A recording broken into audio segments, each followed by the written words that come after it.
Today we're going to be determining if triangles are similar. Previously, we learned about triangle congruency, which was side, side, side, angle, side, angle, angle, angle, side, angle, side, and hypotenuse leg. So these were used to determine if triangles were congruent. Today we're going to be focusing on similarity, not congruency. Let's take a look at the angle-angle similarity postulate. If two angles of one triangle are congruent to two angles of another triangle, then the triangles are similar. So notice you have two congruent angles here, and then two congruent angles there. That means that these two triangles are similar. Now let's take a look at side-angle-side similarity theorem. It looks very similar to what we did in the past, but notice that instead of a congruency symbol, there's a similarity symbol here. So if an angle of one triangle is congruent to an angle of a second triangle, and the sides, including the two angles, are proportional, then the triangles are similar. So when you take a look at these two triangles, notice that they have an angle that's congruent, and then their sides are proportional. So if we write a ratio of 6 to 9, and then simplify that ratio by dividing each number by 3, you get 2/3. And then the same would be true for 8/12, but this time we're going to be dividing by 4, which would also give me 2/3. So these two triangles would be similar by the side-angle-side similarity theorem because their sides are proportional by the same ratio. Last, let's look at side-side-side similarity theorem, which states if all three sides of a triangle are proportional, then the triangles are similar. So you just want to make sure that all three sides have the same ratio. In this case, we would have 2 to 4, which is 1/2, 3 to 6, which is also 1/2, and then 4 to 8, which is 1/2. So all of these sides have a similarity ratio of 1/2. Now let's use the postulates and theorems from above to determine if each set of triangles are similar.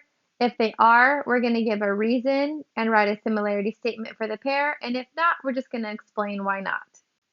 If we take a look at letter A, one thing I know I can mark are vertical angles in the middle. Now, even though I don't know the actual measurement of these two angles, I know that they are congruent, and I know that this angle is congruent to this angle. So above, that would be the angle-angle similarity postulate because two angles of one triangle are congruent to two angles of the other triangle. So this one would be yes by the angle-angle similarity postulate. And now we're going to write a similarity statement. So I'll say that triangle WMR is similar to triangle XMV. In the next example, we're given two triangles that only have the sides labeled. So that's a hint that we might be looking at the side-side-side similarity theorem. So we're going to have to write some ratios to see if they're the same for all three sides. So let's first start with this side. That ratio would be 7 to 9.8. If I don't want to deal with these decimals, I can basically multiply all of these numbers in the second triangle by 10. So I would have 98, 112, and 56, which would change my 9.8 to 98, which might be a little bit easier to simplify. So if I divide by 7 in both the numerator and the denominator, I get an answer of 1/14. Now we're going to check these two sides. So if I write a ratio of 8 to 112, I'm going to see if 8 will go into 112, and it does evenly. So that would give me 1/14. And then we have to check the last side to see if that gives me a ratio of 1/14. So we have 4 to 56. Again, I want this top number to be a 1, so we're going to see if 4 divides evenly into 56. And it does, giving me a ratio of 1/14. So all of my sides have the same ratio. So that means that these are congruent by the side-side-side similarity theorem. Triangle BAC is similar to triangle EDF. In the next example, we have two sides and then an angle. So we're probably going to be looking at side angle side similarity theorem. So let's take a look at some corresponding sides. We have 12 corresponding to 10. And let's write a ratio to see what that simplifies to. So if I divide by 2 on top and bottom, I get 6/5. Now let's look at the second side. I have 8 and 6. So if I write a ratio of 8 to 6, I can divide both of those by 2 and get 4/3. Notice that these two ratios are not the same.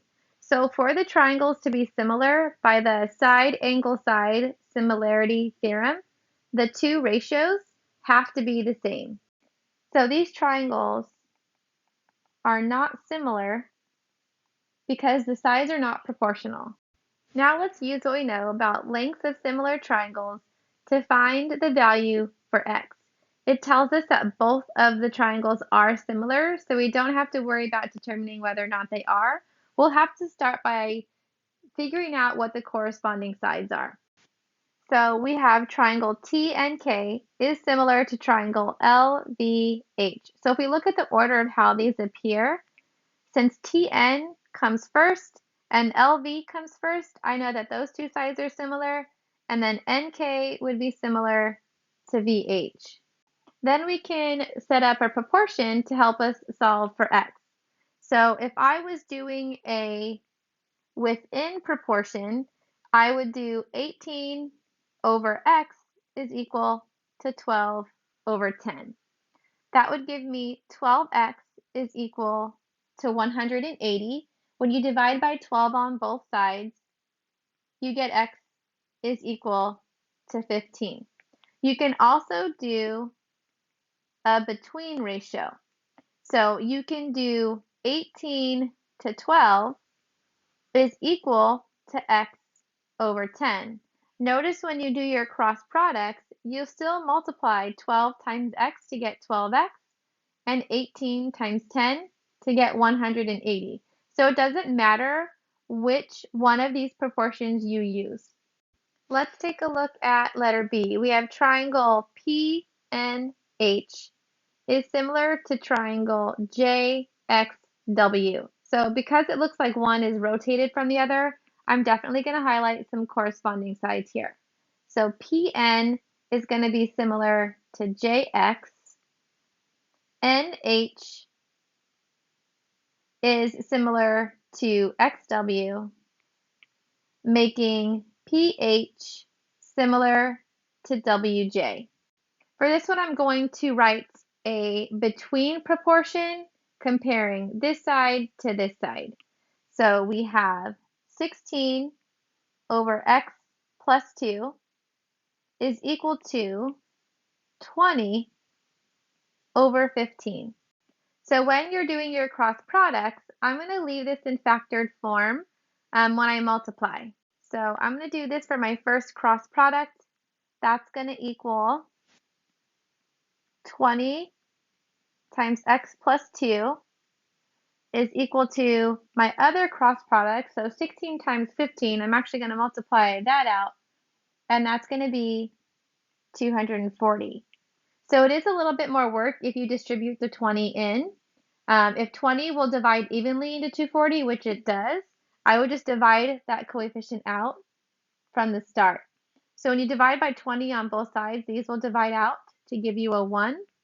Then you're left with x plus 2 is equal to 12, and then you can just subtract the 2 from each side, and you get an answer of 10 for x. So if you can divide this out in the beginning, I would, rather than distribute it in. Lastly, we have triangle BGD is similar to triangle ZCD. What side is corresponding to BG? BG corresponds to ZC. GD will correspond to CD. For this one again, I am going to do a between ratio instead of a within. So I'm going to compare the 3x plus 4 to the 8. So I'm going from the larger triangle to the smaller triangle. Set that equal to 8 over 6. When you do your cross products, you'll get 6 times 3x plus 4 is equal to 8 times 8, which is 64. So before I distribute anything in, I'm going to see if 64 can be divided by the 6. Because the 6 does not divide evenly to the 64, this would be an example of where we're going to distribute in. So 6 times 3x is 18x, 6 times 4 is 24. Set that equal to 64. Then you're going to subtract the 24 from each side. That's going to give you 40. And then divide both sides by 18. We're going to get a repeating decimal of 2.2 with the repeating 2 at the end for x. We can use shadow lengths with known height of a person to determine the height of real objects. So if we want to determine the height of the tree, we can use our height with the length of the shadow to figure out the height of a tree. So we can just use our similar triangles that we were using above. So the height would be the corresponding side, and the shadow length would be the other corresponding side. So we can write either a between or a within ratio for this one. If you wanted to write the between ratio, it would be 6 over x is equal to 3 over 10. If you wanted to write a within ratio, it would be 6 over 3 is equal to x over 10. Hopefully you guys can see the difference between the two. When you're looking at the within ratio, it's comparing the person's height to the own person's shadow, whereas the between ratio is comparing the person's height to the tree's height. Either way, if you look at your cross products, you'll get the same answer. So 3 times x is 3x, which is the same thing we would have gotten here, and then 6 times 10 or 10 times 6, that's going to give us 60. Divide by 3 on both sides, you get an answer of 20. So the tree is 20 feet. We can also use the reflection angles in a mirror with the known eye height to find the height of real objects. So let's take a look at this diagram. We have the height of the person, and then how far away the mirror is from that person. And then we have how far away the mirror is from the tree. And now we're trying to find the height. So we have the height of the person, the height of the tree, and the distance that the mirror is away from each of those objects. I'm going to write a within ratio for this one, comparing the person's height to the distance that the mirror is away from that person, and then compare that to the height of the tree and the distance that the mirror is away from the tree. Then cross multiply to solve, so 7 times x is 7x, 5 times 12 is 60. Divide by 7 on each side, you get an answer of 8.6 feet for x. So that means that the tree is 8.6 feet tall.